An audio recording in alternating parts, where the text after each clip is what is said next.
भारत और फ्रांस की दोस्ती देखिए अब दुश्मनों के लिए काल बनती जा रही है। भारत को बहुत जल्द 114 और राफाल जेट्स मिलने वाले हैं। खास बात यह है कि भारत और फ्रांस की ग्लोबल रणनीतिक पार्टनरशिप में 114 राफाल जेट्स भारत में ही मेक इन इंडिया के तहत बनेंगे। इमैनुअल मैक्रों ने टाटा और एयरबस डील को आत्मनिर्भरता की दिशा में बड़ा कदम बताया। दोनों देश डिफेंस सेक्टर में एक मजबूत और अजेय सहयोग की तरफ तेजी से बढ़ रहे हैं।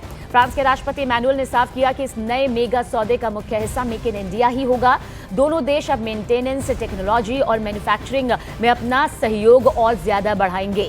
इन घातक राफेल जेट्स में ज्यादा से ज्यादा भारतीय पुर्जे लगाए जाएंगे। क्रिटिकल उपकरण भी भारत में ही तैयार होंगे और इससे देश की रक्षा ताकत और मजबूत होगी।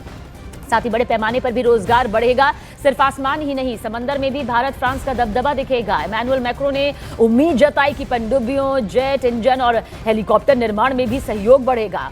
इमैनुअल ने इस डील को रक्षा क्षेत्र में आत्मनिर्भरता की दिशा में एक बहुत बड़ा कदम बताया। We don't have just a strategic partnership.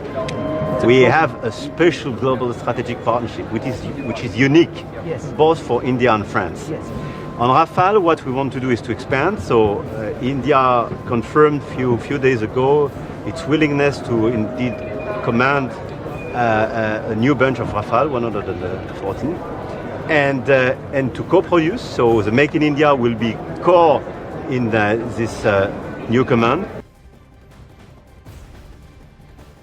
AI impact summit में पहुंचे नीदरलैंड के पीएम डिक शूफ ने न्यूज 18 इंडिया से एक्सक्लूसिव बातचीत की और भारत की जमकर तारीफ की। उन्होंने कहा कि भारत में आयोजित एआई सम्मेलन का दुनिया की एआई पॉलिसी पर गहरा असर देखने को मिलेगा।